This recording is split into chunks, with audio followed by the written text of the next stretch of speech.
असंख्य शेतीविषयक उत्पादनाची माहिती मिळवा, प्रात्यक्षिकांचे व्हिडिओ एका क्लिकवर बघा, कंपन्यांशी थेट संवाद साधा, खास ऑफर्स मिळवा। हे सगळं आता किसान ऍप मध्ये। किसान ऍप डाउनलोड करा।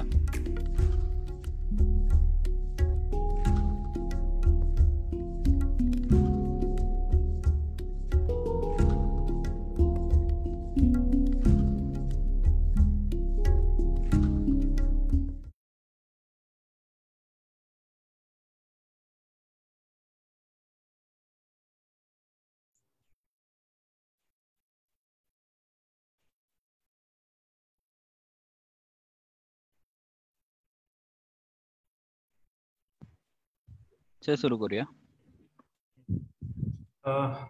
नमस्कार शेतकरी बंधूंनो, विभागीय विस्तार केंद्र कृषी महाविद्यालय पुणे आणि महाराष्ट्र शासन कृषी विभाग तसेच किसान यांच्या संयुक्त विद्यमाने आयोजित या कार्यक्रमामध्ये मी आपलं सर्वांचं सर्वप्रथम स्वागत करतो। आजचा जो आपला विषय आहे तर तो आहे रब्बी हंगामातील चारा पिकांचे नियोजन। विशेष करून जो एक महिनाभरापासून किंवा 15 दिवसापासून हा पाऊस जो चालू आहे त्यामध्ये मोठ्या प्रमाणावर चारा पिकांचं या ठिकाणी नुकसान झालेलं आहे। तसंच बरेचसे विषय असे आहेत की जे इथून पुढे आपल्याला ज्याचं नियोजन करावं लागणार आहे जनावरांसाठी, त्यामध्ये दुधाळू जनावरे असतील किंवा काम करणारी पशुधन असेल, तर या सर्वांचं जे आहे तर चारा पिकांचं जर नियोजन आपण उत्कृष्ट केलं तर निश्चितच यामध्ये आपल्याला जे आहे ते चांगले रिझल्ट मिळणार आहेत। तर यासाठी आज आपण आमंत्रित केलेला आहे डॉक्टर सुनील अंडागळे सरांना। नमस्कार सर। तर सर, मी विभागीय विस्तार केंद्राच्या वतीने आपलं या ठिकाणी स्वागत करतो। सरांचं सर जे आहे तर ते सध्या सहाय्यक प्राध्यापक म्हणून कार्यरत आहेत पशुसंवर्धन व दुग्धशास्त्र विभाग, कृषी महाविद्यालय पुणे येथे।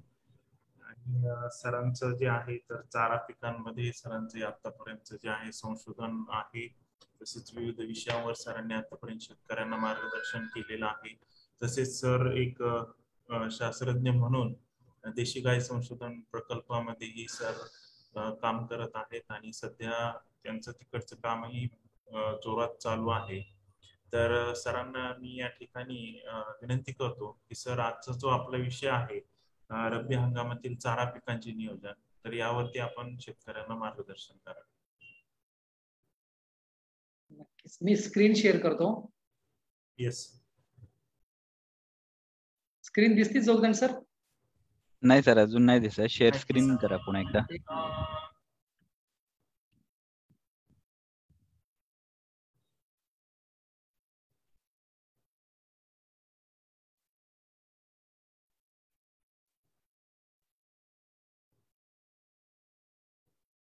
दिसते जोगदंड सर? हो हो, शेअर झालेली आहे सर, स्क्रीन शेअर झालेली आहे। धन्यवाद जोगदंड सर।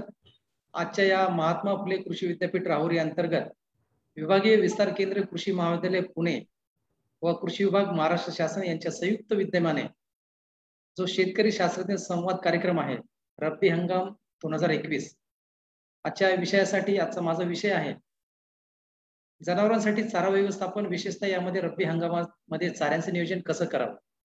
शेतकऱ्यांचा बऱ्याच अंशी जो चाऱ्याचा महत्वाचा आणि जिव्हाळ्याचा विषय आहे की चाऱ्यामध्ये कोणतं बियाणं असावं, ते बियाणं कुठे उपलब्ध होईल, चारामध्ये अधिक पोषण मूल्य असणारे म्हणजे प्रथिन असेल, त्यामध्ये ऊर्जा असेल, त्या कोणत्या चाऱ्यामधनं जास्त जनावरांना पोषक मूल्य उपलब्ध होतात, जनावरांना किती चारा हा आवश्यक असतो, अशा प्रकारचं या चारा व्यवस्थापनामध्ये मी आपणास मार्गदर्शन करणार आहे.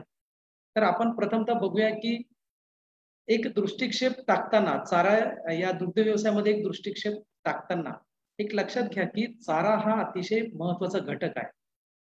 आहार जो जनावरांना आहार दिला जातो त्यामध्ये जवळजवळ 70% खर्च हा जो आहे हा जनावरांच्या चाऱ्यावरती होतो आणि 30% जो खर्च आहे हा जनावरांच्या पशुखाद्यावर होतो. आता जनावरांचं आपण आहारामध्ये जर चाऱ्याचं नियोजन चांगल्या प्रकारे जर करू शकलो, मध्ये त्यामध्ये आपल्याकडं चांगलं बियाणं असेल, चांगली शेत जमिनीचं चांगली आपण लागवड करू शकतो, तर नक्कीच आपण यामध्ये दुग्ध व्यवसाय हा आपण फायद्यामध्ये आणू शकतो. आता आपण बघितलं की जवळजवळ भारतामध्ये 6.5% पेक्षा जास्त हे चाऱ्याखालील क्षेत्र आहे आणि सुक्या चाऱ्याची जी कमतरता आहे ही जवळजवळ 35%, हिरव्या चाऱ्याची 35% आणि सुक्या चाऱ्याची जवळजवळ 11% आणि पशुखाद्याची 44% ही कमतरता आहे.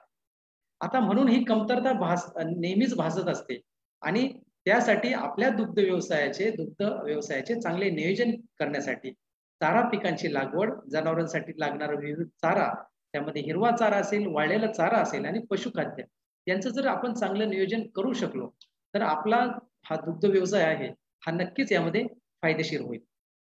आता चारा पिकांची लागवड करत असताना जनावरांसाठी त्यामध्ये वेगवेगळ्या चारा पिकं आपण लावू शकतो. त्यामध्ये एकदल असेल किंवा द्विदल पिकांचा समावेश हाही आपण करू शकतो. कारण प्रत्येक एकदल आणि द्विदल पिकांच्या ज्या वेगवेगळ्या जाती असतात त्यामध्ये वेगवेगळी पोषण मूल्य जनावरांना उपलब्ध होतात आणि जनावरांच्या ऊर्जेची गरज ही चांगल्या प्रकारे भागवली जाते. आता आपण बघूया की चाराविषयक गरज नक्की जनावरांची किती आहे आणि कशी आहे. आता यामध्ये आपण बघू शकतो की समजा आपण एक ढोबळ मनाने जर उदाहरण घेतलं, जर एक देशी गाय आहे आणि तिचं शारीरिक जे शरीराचं वजन आहे हे 100 किलो आहे, म्हणजे त्या गायीसाठी जवळजवळ 2 ते 2.5 किलो चारा हा आवश्यक असतो. आणि संकरित गायी आहे त्यामध्ये 3 किलो हा चारा हा 100 किलो वजनाच्या शरीराच्या वजनानुसार आवश्यक असतो. आता आपण एक उदाहरण घेऊया. समजा एक गायी आहे आणि त्या गायीचं वजन 400 किलो आहे आणि ती गायी जवळजवळ आपल्याला दिवसाला 12 लिटर दूध देते.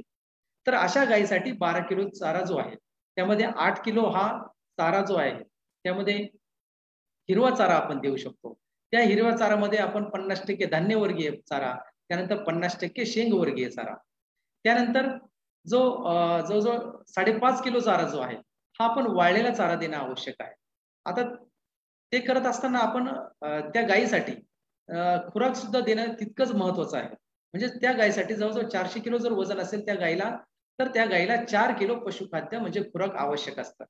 आता खुराक जे आहे हे त्यामध्ये तेल केक असते, म्हणजे सोयाबीन केक असतात किंवा सरकी केक असतात, हे 40% वापरतात. त्यानंतर धान्य जे आहे म्हणजे त्यामध्ये मका असेल, गहू असेल, हे धान्य वापरतात, हे 30% आणि 30% धान्य उपउत्पादन. आता उपउत्पादन म्हणजे काय?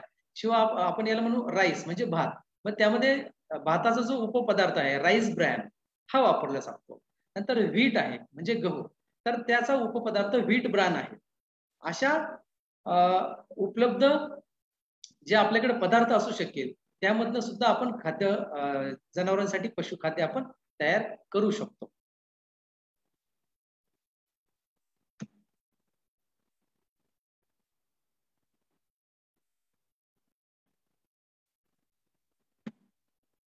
आता आपण बघूया की हिरव्या चारा जो असतो त्यामध्ये महत्वाचे घटक कोणकोणते आहेत. आता हिरव्या चाराचं उत्पादन आपल्याला चांगल्या प्रकारे जर घ्यायचं असेल तर त्यामध्ये आपण जी जमीन आहे, लागवडीसाठी जी जमीन असणार आहे आपल्याकडे ती चांगली असणं आवश्यक आहे. त्या जमिनीची आपण चांगली मशागत करायला हवं आणि त्याला माफक दरात म्हणजे योग्य प्रमाणात खतं जी आहे ती उपलब्धता करणं आपण अतिशय महत्वाचं आहे. त्यामध्ये आपण सेंद्रिय खतही वापरू शकतो, काही प्रमाणात रासायनिक खतांचाही त्याच्यात अंतर्भाव करू शकतो. आणि जर चांगल्या प्रकारे जर जे चारा असेल त्याच्या अधिक उत्पादन देण्यास जर आपण त्या सुधारित जर जाती लावू शकलो तर आपल्याला नक्कीच त्यामध्ये अधिकचं उत्पादन मिळू शकेल. आता हे त्यानंतर त्या चाऱ्यामध्ये बियाणाची प्रक्रिया आहे जी आहे त्यामध्ये बियाणे प्रक्रिया ही चारा पीक लावण्याच्या अगोदर जे बियाणं आहे त्याच्यामध्ये बियाणांची प्रक्रिया करणं अतिशय महत्वाचं असतं. त्यामध्ये एकदल पिकं जरी असतील त्याच्यामध्ये ॲझोटोबॅक्टर आपण वापरू शकतो. त्यानंतर द्विदल असेल तर त्यामध्ये रायझोबियम जीवाणू असतो. हे मार्केटमध्ये आपल्याला बऱ्याच ठिकाणी उपलब्ध हे असते. म्हणजे बियाणाची जर प्रक्रिया केली तर त्याची उगवण क्षमता चांगली होते आणि उगवण क्षमता जर चांगली झाली नक्कीच आपल्याला त्यामधनं आपल्याला अधिकचं उत्पादन मिळू शकतं. त्यानंतर वर्षभर पुरेल असं जे पाणी आहे ही पाण्याची सुविधा असणं अतिशय महत्वाचं आहे. आणि जर काही रोगराई जर आला तर त्यानंतर आपण कीटकनाशक असेल अशा ज्या इन्सेक्टिसाइड पेस्टिसाइड असतात त्यामध्ये आपण त्याची फवारणी करू शकतो. बऱ्याच अंशी लसूण घास जो आहे त्याच्यामध्ये माव्याचा प्रादुर्भाव आढळतो. तर त्यामध्ये निंबोळीचा अर्क जो आहे हा 5% फवारणी आपण त्यामध्ये करू शकतो.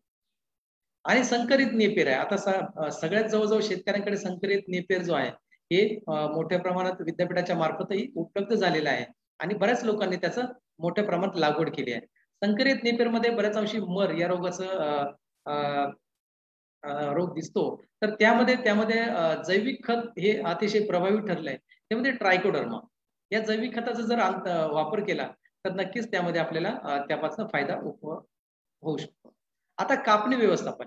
आता कापणी व्यवस्थापन म्हणजे काय की योग्य वेळेला एखाद्या चारा पिकाची कापणी जर आपण केली, समजा मका असेल तर मकाची जी डब स्टेज म्हणतो म्हणजे ते आपण म्हणू शकतो की जो मक्याचा दाना जर आपण तो दाबला तर त्यामधनं पांढरा जो चीक येतो म्हणजे त्याला डब स्टेज म्हटली जाते. त्या वेळेला जर केलं तर त्यामध्ये अधिकची पोषण मूल्य आणि ऊर्जा जास्त प्रमाणात उपलब्ध होतात. म्हणजे एखाद्या चारा पिकाची कापणी ही योग्य वेळेला होणं हे अतिशय महत्वाचं असतं आणि तसं झालं तर नक्कीच आपण त्यापासून पुढे अधिकचं उत्पादन मिळवू शकतो. आता आपण बघूया की चारा पिकाचं वर्गीकरण कसं करता येईल. यामध्ये वैरण असेल किंवा हिरवा चारा आहे हा आपल्याला वर्षभर मिळण्यासाठी ऋतुमानानुसार आपण त्याचं नियोजन करू शकतो. आता ऋतुमानानुसार म्हणजे त्यामध्ये आपण खरीप आहे, त्यानंतर रब्बी आहे आणि हा उन्हाळा आहे आणि बहुवार्षिक आहे. अशा प्रकारे वेगवेगळी आपण वेगवेगळ्या हंगामामध्ये आपण चारा पिकं घेऊ शकतो. आता खरीप म्हणजे पावसाळा म्हणजेच जून आणि ऑक्टोबर. या जून ऑक्टोबर मध्ये आपण साधारणपणे मका, ज्वारी असेल, बाजरी असेल, चवळी असेल, स्टायलो असेल, सुबाबूळ, नेपियर गवत, गैरराज, मार्वेल आणि अशा प्रकारचे आपण चारा पिकं घेऊ शकतो. आता रब्बी हंगाम म्हणजे आता आपण जो सुरू होतोय तो हिवाळा ऑक्टोबर ते मार्च दरम्यान या रब्बी हंगाम असतो. त्यामध्ये आपण बरसीन घेऊ शकतो, लसूण घास घेऊ शकतो, ओट घेऊ शकतो आणि मकाही घेऊ शकतो. त्यानंतर उन्हाळ्यामध्ये आपण चवळी घेऊ शकतो, मका घेऊ शकतो, ज्वारी आणि बाजरी इत्यादी आपण चारा पिकं घेऊ शकतो. त्यानंतर बहुवार्षिक जे आहे त्यामध्ये एकदल आणि द्विदल अशा 2 प्रकारे आपण चारा पिकं घेऊ शकतो. आता एकदल मध्ये आपण हायब्रिड नेपर घेऊ शकतो, पॅरा गवत आहे, सुदन गवत आहे, जी वेगवेगळ्या प्रकारची जी गवतं आहे ही एकदल आपण म्हणून जी गवत आहे ही बहुवार्षिक आपण लावली तर त्यापासून चारा मिळू शकतो. त्यानंतर द्विदल म्हणून जे आहे तर त्यामध्ये वर्षभरासाठी आपण लसूण घास लावू शकतो, स्टायलो लावू शकतो. त्यानंतर दशरथ आहे, गिरीपुष्प, हातगा आणि सुबाबळ शिवरी अशा प्रकारे आपण ऋतुमानानुसार आपण चारा पिकांची आपण लागवड करू शकतो. त्यानंतर चारा पिकांचे जे वर्गीकरण जे आहे हे वनस्पती शास्त्राच्या दृष्टीने कसं वर्गीकरण करायला हवं. मग त्यामध्ये एकदल चारा किंवा तृणवर्गीय चारा. आता एकदल चारा म्हणजे काय असतो की जी वेगवेगळी गवतं असतील, मका, ज्वारी, जी बाजरी असेल ही यामध्ये प्रथिनांचं प्रमाण कमी असतं. एकदल चाऱ्यामध्ये प्रथिनांचं प्रमाण कमी असतं, मात्र यामध्ये शर्करा आणि काष्टमय पदार्थ जे असतात हे जास्त प्रमाणात असतात. आणि त्या तुलनेत जर द्विदल आपण चारा घेतला, जर डाळ वर्गीय चारा घेतला तर आपल्याला माहिती आहे डाळ वर्गीय चारामध्ये समजा चवळी असेल, लसूण घास असेल यामध्ये प्रथिनांचं प्रमाण हे अधिक प्रमाणात असतं आणि शर्करा आणि काष्टमय पदार्थ जे असतात हे सुद्धा चांगल्या प्रमाणात असतात. त्यानंतर गवत आहे, यामध्ये आपण गजराज, मार्वेल, अंजन इत्यादी आपण गवत आपण लावू शकतो. त्यानंतर आपण पुढे बघूया की चारा जी पिकं आहे या चारा पिकामध्ये कोणकोणते अन्न घटक असतात आणि त्यांची कार्य काय असतात, जनावरांच्या शरीराच्या दृष्टीने कुठकुठले आपल्याला अन्न घटक महत्वाचे असतात आणि त्याची आपल्याला उपलब्ध कशा प्रकारे होऊ शकते आणि त्याचं कार्य काय आहे हे आपण या ठिकाणी समजून घेऊया. आता आपण बघूया की प्रथिनं म्हणजे प्रोटीन्स ही जे असतात, प्रोटीनचं कार्य म्हणजे प्रथिनांचं कार्य काय असतंय की ज्या पेशी जे असतात त्याची झीज भरून काढतात आणि शरीराची आणि गर्भाची वाढ ही चांगल्या प्रकारे होतात. तसेच प्रथिनांपासून संप्रेरक जे पाचक द्रव्य निर्माण होतात, तसेच दुधाची जी प्रथिनांची भरपाई आहे ही चांगल्या प्रकारे होऊ शकतात. आता ही प्रथिन आपल्याला कशा पासून चांगल्या प्रकारे उपलब्ध होऊ शकतात, तर त्यामध्ये द्विदल धान्य आहे, तसंच लसूण घास आहे, बरसीम आहे, चवळी आहे आणि पेंड या वेगवेगळ्या ज्या पेंडी आहेत त्यामध्ये शेंगदाणा पेंड असेल, सरकी पेंड असेल, सोयाबीन पेंड असेल, या वेगवेगळ्या पेंड असतात त्यामधनं आपल्याला प्रथिनं चांगल्या प्रकारे उपलब्ध होऊ शकतात. त्यानंतर पिष्टमय पदार्थ. पिष्टमय पदार्थ हे दूध उत्पादनासाठी आणि गर्भधारणेसाठी जनावरांच्या अतिशय महत्वाचे असतात. त्यामध्ये जी एकदल धान्य पिकं आहेत म्हणजे मका, ज्वारी आणि बाजरा ही यापासून आपल्याला पिष्टमय पदार्थ उपलब्ध होऊ शकतात. त्यानंतर स्निग्ध पदार्थ. आता स्निग्ध पदार्थ आहे ही सर्व पेंडीपासून आपल्याला सरकी पेंडी असतील आणि सोयाबीन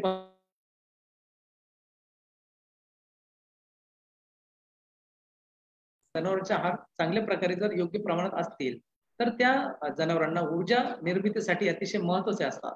त्यानंतर जी जनावरांची कातडीची जी चमक आहे ही अतिशय उत्तम प्रकारे दिसते. त्यानंतर ऊर्जा साठवणूक आणि सुलभ हालचालीसाठी ही स्निग्ध पदार्थ आहेत म्हणजेच ज्या वेगवेगळ्या पेंडी आणि सोयाबीन या माध्यमातून आपल्याला मिळू शकतात आणि जनावरांची चांगल्या प्रकारे जोपासना होऊ शकते.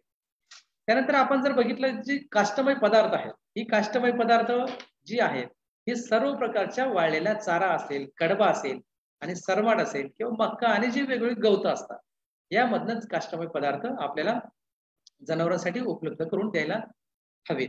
तर ही काष्टमय पदार्थ असतात ही यामध्ये कार्बोदक जास्त असतात पण काही प्रमाणात जी प्रथिनं असतात ही सुद्धा असतात. पण काष्टमय पदार्थ जे आहे ही जनावरांसाठी अतिशय महत्वाचे असतात कारण जनावरांचं रवंथ हे जे असते रवरोजचं जे रवंथ असते रवंथ करण्यासाठी काष्टमय पदार्थ म्हणजेच वाळलेला चारा जनावरांच्या आहारामध्ये असणं अतिशय महत्वाचं असतं. त्यानंतर वेगवेगळ्या ज्या क्षार आहेत म्हणजे मिनरल्स असतात हे म्हणजे खनिज हे खनिज कशातनं देऊ शकतात. आता मार्केटमध्ये वेगवेगळ्या चाटणविटा सुद्धा उपलब्ध झालेल्या असतात. आता याचं प्रमुख जे कार्य असते तर यामध्ये सर्व जनावरांच्या सर्व ज्या वेगवेगळ्या क्रिया असतात शरीराच्या क्रिया असतात या क्रियांचं संतुलन राखण्यासाठी गर्भाशयाच्या जीवनसत्वांच्या कार्यक्षमतेसाठी आणि रोग प्रतिकारक शक्ती वाढवण्यासाठी ही वेगवेगळी खनिज द्रव्य चाटणविटाच्या माध्यमातून आपण जनावरांना देऊ शकतो. त्यानंतर पाणी. हे पाणी अतिशय महत्वाचं असतंय. हे पाणी असते ते हिरवा अतिशय महत्वाचं असते. हिरवा चारा आणि स्वच्छ पाणी हे अतिशय महत्वाचं जनावरांची सर्व क्रिया व्यवस्थित होण्यासाठी आणि शरीराचे हंगामानुसार हे तापमान जे आहे हे संतुलन राखण्यासाठी पाणी स्वच्छ आणि मुबलक प्रमाणात असणं उपलब्ध असते. हे अशा प्रकारची जी चारा पिकातून ही वेगवेगळी अन्न घटक मिळतात आणि त्याची उपलब्धता आणि त्याचं जे कार्य आहे हे अतिशय महत्वाचं. त्याच्यावरती जनावरांची आपली जी वाढ आहे त्याचं उत्पादन क्षमता आहे त्यानंतर त्याची त्या जनावरांची प्रजनन क्षमता आहे ही आपण कोणत्या प्रकारे आणि कशा प्रकारे जनावरांना चारा देतो हे त्या जनावरांच्या वाढीवरती अवलंबून असते.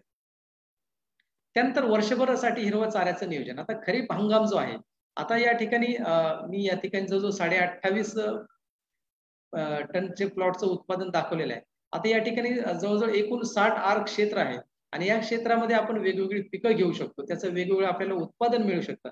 खरीप म्हणजे ऑगस्ट पासून पुढे ऑक्टोबर पर्यंत आपल्याला ही खरीपाची वेगवेगळी चारा पिकाचे नियोजन करता येऊ शकतं. त्यामध्ये यशवंत आपण लावू शकतो, बहुवार्षिक आहे. त्यामध्ये मका आहे, चवळी आहे आणि ज्वारी आहे.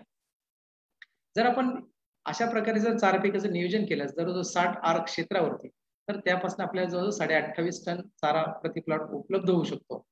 अशा प्रकारे खरीपाचं नियोजन करता येणे शक्य आहे. त्यानंतर रब्बी जो आपला महत्वाचा आजचा विषय आहे त्यामध्ये आपण चाऱ्याचं नियोजन कसं करावं. तर या रब्बी हंगामामध्ये लसूण घास आपण घेऊ शकतो व बहुवार्षिक जो यशवंत आहे तोही घेऊ शकतो, बरसीम घेऊ शकतो आणि मकाही घेऊ शकतो. आता रब्बी हंगाम म्हणजे नोव्हेंबर पासून जी पुढे आपण जी लागवड करणार आहोत डिसेंबर, जानेवारी, फेब्रुवारी पर्यंत ही सर्व लागवड जी आहे ही रब्बी हंगामामध्ये येते. आणि या ठिकाणी बघा लसूण घात 10 आर, नंतर 10 आर परत यशवंत आणि 20 आर बरसीम आणि 10 आर मका असं एकूण 60 आर क्षेत्राचं या ठिकाणी आपण नियोजन या ठिकाणी उदाहरणार्थ मी दाखवलेलं आहे. याप्रमाणे आपण उत्पादन किंवा चाऱ्या पिकाचे नियोजन करू शकतो. त्यानंतर उन्हाळ्यासाठी सुद्धा मी या ठिकाणी नियोजन दिलेलं आहे, साठार क्षेत्राचंच दिलेलं आहे. त्यामध्ये लसूण घास असेल, बहुवार्षिक यशवंत असेल, मका असेल, चवळी असेल, असं सुद्धा आपण या ठिकाणी लागवड करू शकतो आणि जनावरांच्या चाऱ्याची आपण सोय करू शकतो. आता आपण पुढे बघूया की अधिकाधिक उत्पादन जे देणारे चारा पिकांची जे सुधारित राहुरी कृषी विद्यापीठाने जी वाण विकसित केली आहे ती कोणकोणती वाण आहेत आणि ही सर्व वाण विद्यापीठाकडे विक्री केंद्रावर उपलब्धही असतात. ही फक्त याची उपलब्धता हंगामानुसार उपलब्ध होतात. त्या पुढे मी तुम्हाला ते पूर्ण सांगणारच आहेत, त्या बघूयात आपण. तर ज्वारीमध्ये आपण बघूयात की रुचिरा, मालदांडी, त्यानंतर SSB, फुले अमृत अशा प्रकारे ज्वारी उपलब्धता असते. त्यानंतर बाजारामध्ये जायंट बाजरा, राजको बाजराही आहे. संकरित पेपरमध्ये यशवंत, फुले जयवंत ही ठोंब विद्यापीठाकडे उपलब्ध असतात. ही ठोंब प्रत्येक शेतकऱ्याला विद्यापीठाच्या माध्यमातून बऱ्याच अंशी लोकांनी घेतलेले आहे. खूप गोपालकांनी या ठिकाणी या ठोंबांचं चांगल्या प्रकारे नियोजन करून आपल्या चारा पिकाचं नियोजनही चांगल्या प्रकारे करत आहे. त्यानंतर मका आहे, आफ्रिकन टॉल, मांजरी कंपोजिट, नंतर विजय, गंगा सह अशा प्रकारे सुद्धा वाण उपलब्ध आहे मकाचे. त्यानंतर कोट जे ओट आहे, हे ओटच्या बाबतीत फुले हरिता आणि फुले सुरभी ही अतिशय चांगल्या प्रकारची वाण उपलब्ध आहेत. आणि पुढे चवळीच्या बाबतीत श्वेता ही या वाण चांगला आहे. नंतर EC 4216 बंदे लोबिया, UPC 5286 अशा प्रकारची वाणं आहेत. त्यानंतर लसूण घासच्या बाबतीत RL 88, आनंद 2, आनंद 3, सिरसा 9 अशा प्रकारची वाणं आहेत. लसूण घास बाबतीत सांगायचं झालं तर RL 88 या वाणाने खरं तर खूपच क्रांती केलेली आहे. लसूण घासाची प्रत्येक शेतकरी मागणी करत असतो आणि RL 88 हीच जात सगळ्यांना हवी असते. त्याही बियाणं उपलब्ध असतं. त्यानंतर बर्सिन, त्याच्यामध्ये वरदान आहे, मेस्कावी आहे. तर स्टायलोमध्ये स्टायलो हिमेटा आणि फुले क्रांती ही वाणं उपलब्ध आहेत. त्यानंतर मार्वेलमध्ये मार्वेल 8, मार्वेल 40 आणि मार्वेल अशा प्रकारे जी विद्यापीठाने विकसित केलेली जी वाणं आहेत ती विक्रीसाठी उपलब्ध असतात. त्यानंतर आता बघूया की आपण पुढे बघूया की कशा प्रकारे या ठिकाणी वाणं आपल्याला उपलब्ध होऊ शकतात. तर यामध्ये मका जी आहे, आता मक्कासाठी आपण साधारणतः मका म्हणजे चारा पिकामध्ये आपण खरं तर मकाला आपण राजाच म्हटलं पाहिजे. मका ही जनावरांना खूप आवश्यक असते. मुरघास बनवण्याच्या दृष्टीने मकाचा खूप मोठा फायदा होतो. त्यानंतर मकापासून आपल्याला जी कणसे मिळतात, कणसाची दाणेही मिळतात. त्यापासून आपल्याला पुढे जाऊन खाद्याच्या स्वरूपात ते खाद्यामध्ये त्या मकाच्या दाण्यांचा उपयोग होतो. गाईच्या या खाद्यामध्ये होतोच, तर पोल्ट्रीमध्ये सुद्धा, कोंबडी पालनामध्ये सुद्धा मकाच्या जे ग्रेन्स असतात, दाणे असतात, त्याला खूप अनन्यसाधारण महत्व आहे. त्या मक्याच्या दाण्यामधनं कार्बोहायड्रेट्स, कार्बोदके अतिशय चांगल्या प्रकारे मिळतात. म्हणून मका ही खूप महत्वाची आहे आणि मकाला तसं राजा म्हटलं जातं. आता मक्यामध्ये साधारणतः मध्यम ते भारी जमीन असते. त्यामध्ये पेरणी आपण वेगवेगळ्या हंगामानुसार करू शकतो, जशी की मी सांगितलं की खरीप, रब्बी आणि उन्हाळ्याच्या दृष्टीने. आता यामध्ये आफ्रिकन टॉल या जाती मी आता सांगितलं. तर साधारणपणे बियाणं जे आहे हे हेक्टरी जे बी आहे साधारणतः 75 किलो हे हेक्टरी बियाणं मकाचं आवश्यक असतं आणि त्यामध्ये पेरणीचं अंतर आहे 30 सेंटीमीटर या ठिकाणी लागेल. खताचं व्यवस्थापन करताना 10 टन शेणखत किंवा कंपोस्ट खत, त्यानंतर 50 किलो नत्र, 50 किलो स्फुरद आणि 50 किलो पालाश हे आपण पेरणी वेळी द्यावं. आणि बाकी साधारणतः 1 महिन्याच्या अंतराने एक नत्र स्वरूपात म्हणजे युरिया आपण देऊ शकतो, 50 किलो ही देणं आवश्यक आहे. आता मी अगोदर सांगितलं की कापणी करताना मकाची कापणी म्हणजे पीक फुलोऱ्यात असताना जवळजवळ 65 ते 70 दिवसांनी म्हणजे 50% पीक फुलोऱ्यात असताना म्हणजे आपण मकाचा कणसाचा जेव्हा दाणा दाबतो की त्यामध्ये एक पांढरा चीक बाहेर येतो, त्यावेळेस आपण समजून घ्यायचं की हे म्हणजे साधारणतः 70 दिवसांनी 2 महिन्याच्या अंतराने की मकाचं पीक हे काढण्यायोग्य झालेलं आहे आणि त्यापासून आपल्याला अधिकच्या प्रमाणात पोषण मूल्य आपल्याला उपलब्ध होऊ शकतात. आता सायलेज करताना सुद्धा ही मकाची कापणी ही योग्य वेळेला करणं ही अतिशय महत्वाचं असतं, तरच पुढे जाऊन आपल्याला उत्तम प्रकारे चारा निर्मिती आपण सायलेज करू शकतो. आता जर आपण 75 किलो बियाणं जर वापरलं हेक्टरी, तर हेक्टरी आपल्याला जवळजवळ 500 ते 600 क्विंटल चारा हा मक्का पासून आपल्याला मिळू शकतो. त्यानंतर ज्वारी आहे. आता ज्वारीसाठी मध्यम ते भारी जमीन आवश्यक असते. त्यानंतर पेरणी ही आपल्याला जमिनीची चांगली कोळपणी वगैरे नांगरटणी केल्यानंतर जमीन तयार करावी आणि आपण हंगामानुसार त्याची पेरणी करू शकतो. ज्वारीचे वाणही चांगले आहेत. त्याच्यामध्ये मालदांडी आहे, फुले अमृता, रुचिरा ही अतिशय चांगल्या प्रकारची वाणं उपलब्ध आहेत. मकासारखेच हेक्टरी बियाणं 75 किलो आवश्यक असतं आणि साधारणपणे त्याच पेरणीचं अंतर आणि खताचं व्यवस्थापन हे मकासारखंच या ज्वारी पिकासाठी सुद्धा आवश्यक असतं. कापणी सुद्धा 50% फुलरत असताना करायची, म्हणजे 65 ते 70 दिवसांनी. पण मकाच्या तुलनेत या ज्वारीमध्ये उत्पादन हे कमी मिळतं. जवळ 450 ते 500 टन क्विंटल उत्पादन मिळतं. परंतु प्रथिनांचं प्रमाण जे आहे 50% फुलरत असताना जर आपण कापणी केली तर यापासून आपल्याला 7.8% म्हणजे जवळ 8% प्रथिन आपल्याला उपलब्ध होऊ शकतात. त्यानंतर आपण पुढे बघूया की बरसीम म्हणजे घोडा ग्रास म्हटलं जातं याला बऱ्याच ठिकाणी. जमिनीची चांगल्या प्रकारे कोळपणी मशागत केल्यानंतर साधारणतः ऑक्टोबर महिन्यामध्ये किंवा ऑक्टोबर ते नोव्हेंबर म्हणजे रब्बी हंगामामध्ये बरसीमची लागवड केली जाते. त्यामध्ये बरसीमच्या वरदान 4 आणि JB1 असे सुधारित जाती आहेत, वाण आहेत. हेक्टरी बियाणं जे आहे हे जवळजवळ 25 किलो आवश्यक असतं आणि परत मक्कासारखंच आपण ज्वारीसारखंच याची पेरणी अंतर ठेवावे लागेल. त्यामध्ये खताचं जे खत देण्याचं व्यवस्थापन असेल त्यामध्ये कंपोस्ट खत, शेणखत हे आपण साधारणतः हेक्टरी 10 टन आपण या ठिकाणी वापरावे. त्यानंतर 15 किलो नत्र, नंतर 90 किलो स्फुरद आणि 30 किलो पालाश हा पेरणीपूर्वी देणं अतिशय आवश्यक असतं. आता ही या बरसीमची जी कापणी आहे ही पहिली कापणी जी आहे ही साधारणतः 2 महिन्याच्या अंतराने करायची आणि नंतर त्याच्या 1 महिन्याच्या अंतराने त्याची आपण कापणी करणं महत्वाचं आहे. आता ही जर कापणी योग्य आपण याप्रमाणे जर करू शकलो तर पुढे जाऊन आपल्याला अधिक प्रमाणात त्याचं उत्पादन योग्य प्रमाणे राखता येईल आणि जवळजवळ 600 ते 700 क्विंटल हेक्टरी उत्पादन या बरसीम आणि घोडा घास पासून मिळतं आणि अधिकच्या प्रमाणात म्हणजे मोठ्या प्रमाणात जे आपण मी सांगितलं की ज्वारी असेल, मका असेल याच्या तुलनेत अधिक प्रमाणात पोषण मूल्य म्हणजे प्रथिन जवळजवळ 16 ते 19% प्रथिन या ठिकाणी या बरसीम पासून आपल्याला जनावरांसाठी उपलब्ध होतात. आता आपण बघूया की स्टायलो. आता स्टायलो हा जो आहे यासाठी हलकी मुरमाड सुद्धा जमिनी चालते. कमी प्रमाणात जे पाणी असेल हे जास्त ठिकाणी जास्त प्रमाणात पाणी नसेल किंवा मुरमाड जमीन असेल कमी पावसात सुद्धा हे स्टायलो चांगल्या प्रकारे येतं.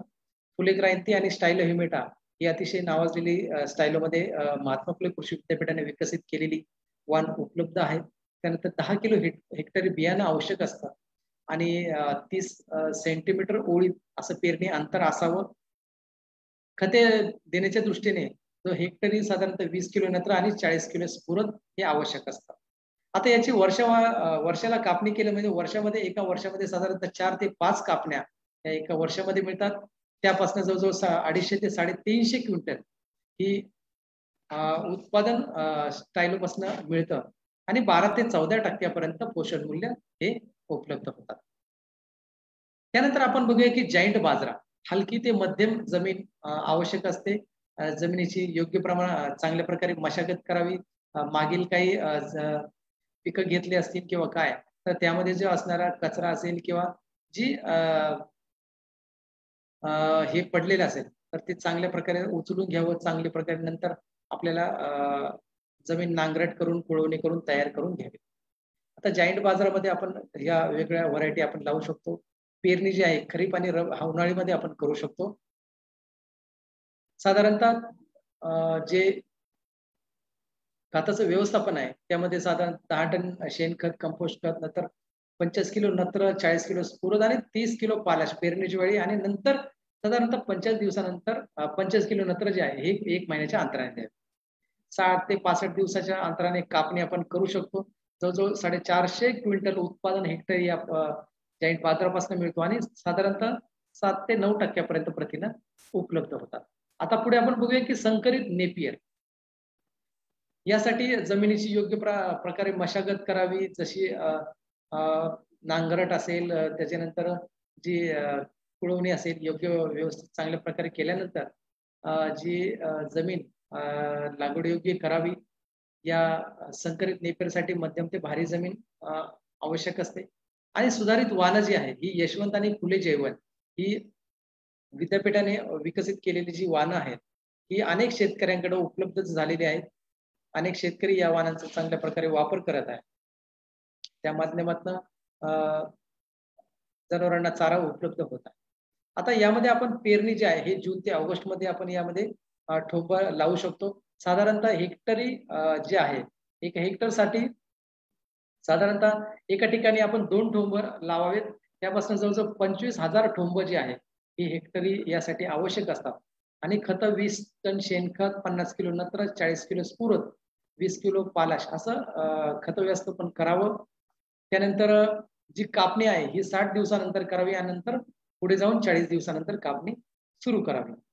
यापासून जवळ 2000 ते 2500 क्विंटल हे उत्पादन एका हेक्टरीपासून मिळू शकतं. आणि पोषण मूल्य जे आहे संकरित नेपेरपासून जवळजवळ 10 ते 11% पोषण मूल्य ही आपण योग्य वेळेला जर कापणी केली, योग्य नियोजन केलं आणि खताचंही व्यवस्थापन योग्य प्रकारे जर असलं तर यापासून आपल्याला चांगल्या प्रकारे उत्पादन मिळून त्यापासून आपल्याला जवळजवळ 10 ते 11% पर्यंत पोषण मूल्य ही मिळतात. त्यानंतर आपण पुढे बघूया की ओट. आता ओट जे आहे ते आपण या ठिकाणी चित्रामध्ये बघू शकतो की थोडं थोडं भाताच्या याच्यासारखं ते दिसत असतं. तर यासाठी जमीन मध्यम ते भारी आवश्यक असते. त्यामध्ये जमिनीची आपण मशागत करून घ्यावी. रब्बीच्या याच्यामध्ये ऑक्टोबर नोव्हेंबर मध्ये आपण या ठिकाणी त्याची पेरणी करू शकतो. त्यामध्ये फुले हरित आणि फुले सुरभी ही अतिशय चांगली नावाजलेली वाहनं उपलब्ध आहेत. हेक्टरी बियाणं जे आहे हे 100 किलो हेक्टरी बियाणं आवश्यक असतं. आणि खत देताना 10 टन शेणखत, कंपोस्ट किंवा कंपोस्ट खत वापरू शकतो. 50 किलो नत्र जो आहे, 40 किलो स्फुरद आणि नंतर परत 40 किलो पाला जो आहे हे पेरणीच्या वेळी द्यावं. आणि नंतर मात्र 50 किलो जे नत्र आहे युरिया हे साधारणतः 1 महिन्याच्या अंतराने द्यावं. आणि ह्या ओट या चारापैकी जर कापणी जी आहे ही योग्य वेळेलाच करायला हवी. पहिली कापणी जी आहे ही 2 महिन्यांनी करावी आणि नंतर दुसरी कापणी जी आहे म्हणजे त्यानंतर ज्या पुढच्या कापणी आहेत ह्या साधारणतः 40 दिवसानंतर कराव्या. या जर योग्य वेळेला आपण व्यवस्थापन करू शकलो, खताचं असेल, योग्य बियाणं असेल, चांगलं पाण्याची उपलब्ध असेल तर त्यापासून जवळजवळ आपल्याला 400 ते 450 क्विंटल ओटपासून उत्पादन मिळेल आणि 7 ते 10% पर्यंत प्रथिने मिळतील. फक्त याचं जी कापणी आहे ही योग्य वेळेला म्हणजे 50% फुलोऱ्यात असताना करणं आवश्यक असतं. त्यानंतर पॅराग्रास आहे. त्यामध्ये मध्यम जमीन योग्य प्रमाणात जमिनीचं पूर्व मशागत करून घ्यावी. मे ते जुलैमध्ये करू शकतो आपण. 11,000 ठोंब हेक्टरी आवश्यक असतात. त्यामध्ये शेणखताचं नियोजन करा. 20 टन शेणखत, 20 किलो नत्र असं आपण खताचं व्यवस्थापन करू शकतो. एका वर्षाकाठी जवळजवळ 7 ते 8 कापण्या उपलब्ध होतात आणि 1400-1600 क्विंटल यापासून आपल्याला उत्पादन मिळू शकतं. आता लसूण घास. लसूण घास हा सर्वच दुग्ध व्यवसायिकांचा अतिशय खरं तर उपलब्ध होण्याविषयी अतिशय जिव्हाळ्याचा महत्वाचा प्रश्न असतो. तर लसूण घास करताना जमिनीची जी पूर्व मशागत असेल, त्यामध्ये नांगरट असेल, नंतर जे अगोदरच्या पिकाचं जे एकत्र असेल ते उचलून घेणं असेल, ते योग्य प्रकारे त्याची वाफे बनवणं असेल, हे योग्य प्रमाणात जमिनीची मशागत करून घ्यावी. जमीन साधारणतः मध्यम ते भारी आवश्यक असते. त्यानंतर यामध्ये सुधारित जी वाहनं आहेत ती RL 88, सिरसा 9 आणि आनंद 2 आणि 3. RL 88 ही जे वाहन बऱ्याच अंशी उपलब्धता होण्याविषयी अनेक अडचणी निर्माण होतात. परंतु चांगल्या प्रकारे आता बहुतांशी शेतकरी सुद्धा या RL 88 या जातीचं जतन करू लागले आहेत. अहमदनगर जिल्ह्यामध्ये नक्कीच या ठिकाणी अनेक शेतकरी असे आहेत की या RL 88 जातीचं जतन करतात. त्या माध्यमातून अनेक शेतकऱ्यांना सुद्धा त्याची विक्री करत असतात. त्यानंतर पेरणीची वेळ. पेरणी ही ऑक्टोबर ते नोव्हेंबर या रब्बी हंगामात केली जाते. त्यानंतर साधारणतः जवळजवळ 25 किलो जे बियाणं जे आहे 25 किलो बियाणं एका हेक्टरसाठी आवश्यक असतं. त्यानंतर पेरणीचं अंतर 30 सेंटीमीटर त्या आहेच आहे. त्यानंतर खताचं व्यवस्थापन करताना 40 टन शेणखत किंवा कंपोस्ट खत, नंतर 15 किलो नत्र 150 किलो स्फुरद, 40 किलो पालाश हे पेरणीच्या वेळी द्यावं. आणि पेरणीच्या वेळी दिल्यानंतर काही अंतराने आपण जे 15 किलो नत्र आहे, नंतर 50 किलो स्फुरद किंवा DAP आपण जे आहे हे 100 किलो हे साधारणतः 4 महिन्याच्या अंतरानंतर द्यायचं. असं जर आपण खताचं जर आणि व्यवस्थापन जर करू शकलो तर नक्कीच आपल्याला चांगल्या प्रकारे उत्पादन मिळू शकेल. त्यापासून जवळजवळ 1000 ते 1200 क्विंटल एका वर्षापासून आपल्याला या लसूण घासापासून उत्पादन मिळू शकतं. फक्त त्याची कापणी करताना पहिली जी कापणी आहे ही 40 दिवसांनी करावी आणि नंतर पुढची कापणी 25 दिवसानंतर म्हणजेच 1 महिन्याच्या अंतराने आपण पुढची कापणी करू शकतो. ते केल्यानंतर आपण जर योग्य व्यवस्थापन जर करू शकलो म्हणजे खताचं व्यवस्थापन असेल, योग्य वेळेला कापणी जर असेल, त्यानंतर पाणी व्यवस्थापन असेल, हे जर चांगल्या प्रकारे जर करू शकलो तर नक्कीच यापासून आपल्याला चांगलं उत्पादनही मिळेल आणि अधिकची प्रमाणात प्रथिनं जवळजवळ 22% प्रथिनं जे आहेत ही लसूण घासापासून जनावरांना उपलब्ध होतात. त्यानंतर चवळी. आता चवळी जी आहे त्यामध्ये यापासून ही अतिशय चांगल्या प्रमाणात प्रथिनं मिळतात. प्रथिनं चवळीचे जे धान्य आहे ते दाणे पण उपयोगी पडतात. त्यानंतर चवळीचे तो पाला सुद्धा उपयोगी पडतो. तर यामध्ये जमिनीची योग्य मशागत, सुधारित वाहनं जे आहेत जसं मी सांगितलं श्वेता आहे, EC आहे, 45-16 जे आहे. त्यानंतर पेरणीची वेळ आहे त्यामध्ये खरीप आणि उन्हाळी यामध्ये आपण योग्य वेळेला पेरणी करावी. त्यानंतर हेक्टरी जे बियाणं आहे हे 40 किलो बियाणं आवश्यक असेल. त्यानंतर खताचं व्यवस्थापन जर 5 टन शेणखत, 20 किलो नत्र आणि 60 किलो स्फुरद हे पेरणीच्या वेळी द्यावं. नंतर हेक्टरी उत्पादन यापासून जवळजवळ 350 क्विंटल पर्यंत उत्पादन मिळू शकेल. 60 ते 65 दिवसांनी कापणी करावी म्हणजे ही कापणी साधारणतः 50% पीक फुलत असतानाच करावी. असं जर केलं तर नक्कीच त्यापासून आपल्याला जास्त प्रमाणात प्रथिने आपल्याला उपलब्ध होऊ शकते. त्यानंतर दशरथ यामध्ये हलकी ते मध्यम जमीनचा आवश्यक असते. पूर्व मशागत नेहमीप्रमाणे आपण करू शकतो. त्यामध्ये नांगरट असेल 2-3 वेळा खोळवणी करू शकतो करावी. आणि पेरणीची वेळ ही जून जुलैमध्ये पेरणी करावी.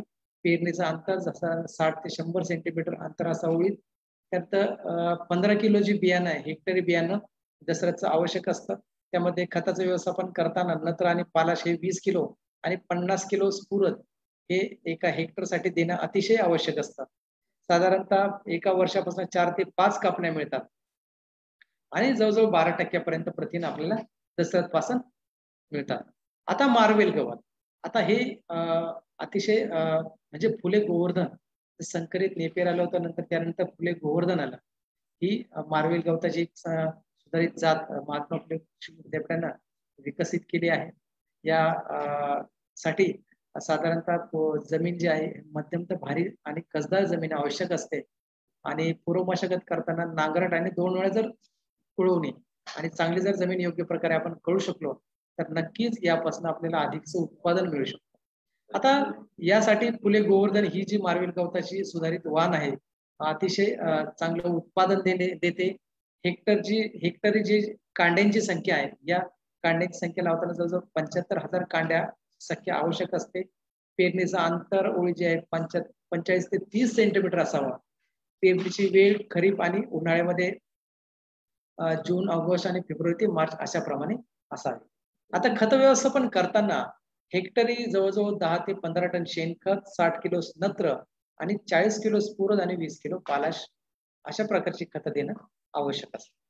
त्यानंतर कापण्या ज्या आहेत 50 ते 60 दिवसांनी कापणी करावी साधारणतः 2 महिन्याच्या अंतराने आणि जवळजवळ 60 ते 70 टन हेक्टरी उत्पादन त्या मार्वेल गवतापासून आपल्याला मिळू शकतं. योग्य वेळेला जर कापणी केली तर त्यापासून मिळणारे प्रथिनं जवळजवळ 6.5% योग्य प्रमाणात ऊर्जा ही जनावरांना उपलब्ध होऊ शकते. त्यानंतर शिवरी. आता सगळ्यांना तसं माहितीच आहे की शिवरी ही जी आहे ही साधारणतः बांधावरती आपण लावतो. त्यापासून चांगल्या प्रकारची प्रथिनं उपलब्ध होतात. साधारणतः हेक्टरीसाठी 10 ते 15 किलो बियाणं उपलब्ध होतं. अनेक मार्केटमध्ये बाजारामध्ये उपलब्धता आहे शिवरी बियाणाची.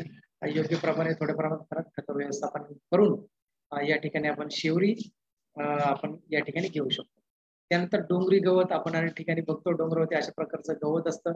त्यासाठी जमीन विशेष अशी हलक्या प्रमाणात जमीन आवश्यक असते. पूर्वमशागत जर आपण जर डोंगरी गवत लावलं तर त्यामध्ये जून ते ऑगस्टच्या दरम्यान याची पेरणी करू शकतो. पेरणीचं अंतरही या ठिकाणी 60 सेंटीमीटर ओळीत ठेवावं. आणि बियाणं जे आहे हे साधारणतः 10 किलो हेक्टरी बी या डोंगरी गवताचं आवश्यक असतं. त्यामध्ये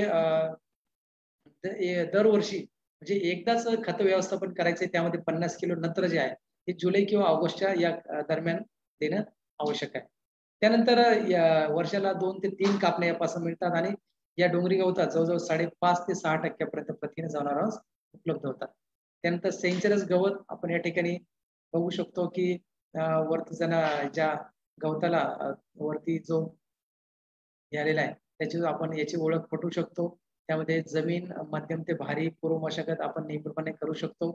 पेरणीची वेळ जी आहे ही जून ते ऑगस्ट असावी.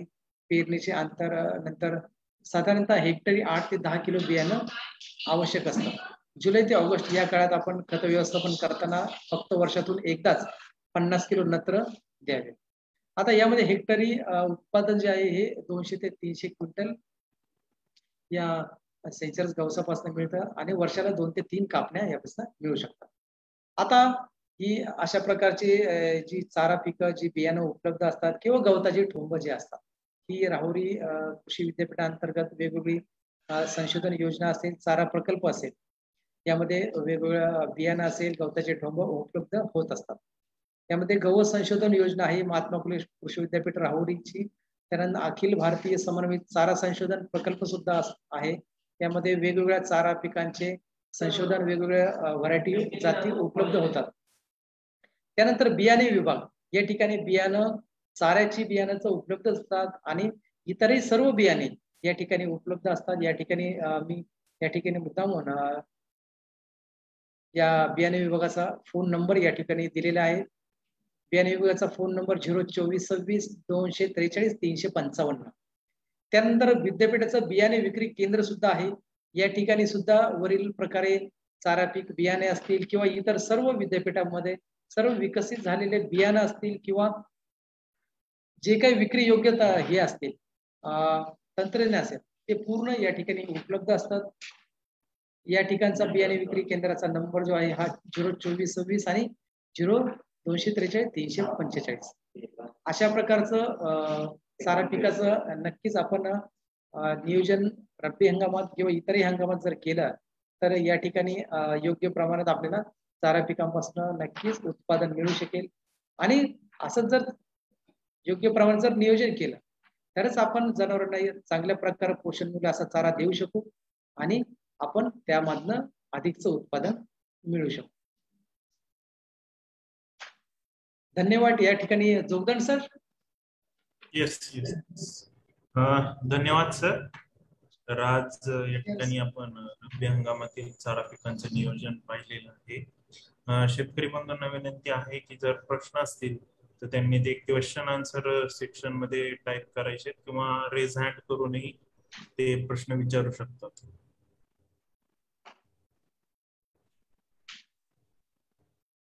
आहेत का प्रश्न काही? नाही आहेत सर, प्रश्न नाही आहेत काही. तुम्हालाच काही अजून प्रश्न विचारायचा असेल तर विचारू शकता तुम्ही.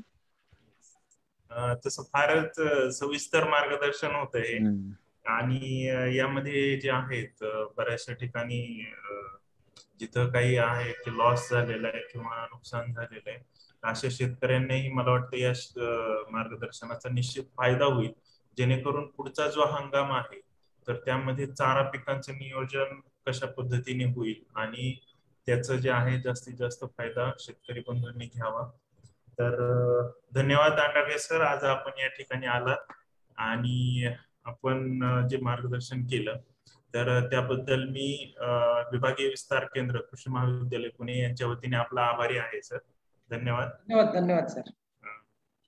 तसेच आजचा जो कार्यक्रम आपण ज्यांच्या मार्गदर्शनाखाली आपण आयोजित करत असतो असे आमचे जे आहेत गुरु महोदय, तसेच संशोधन संचालक व संचालक विस्तार शिक्षण सहयोगी अधिष्ठाता कृषी महाविद्यालय पुणे, या सर्वांचे देखील मी या ठिकाणी आभार मानतो.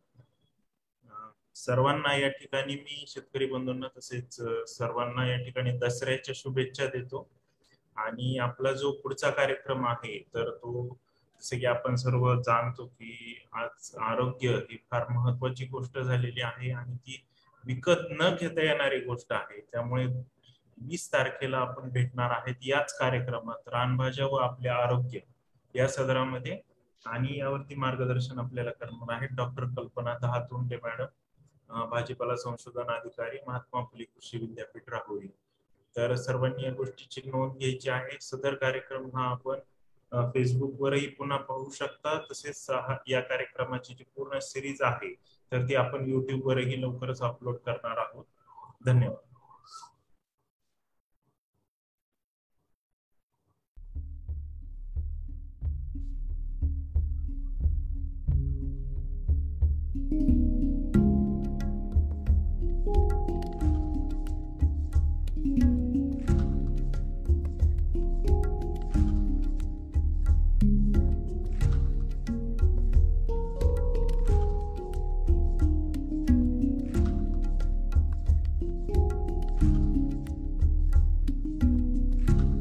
असंख्य शेती विषयक उत्पादनाची माहिती मिळवा.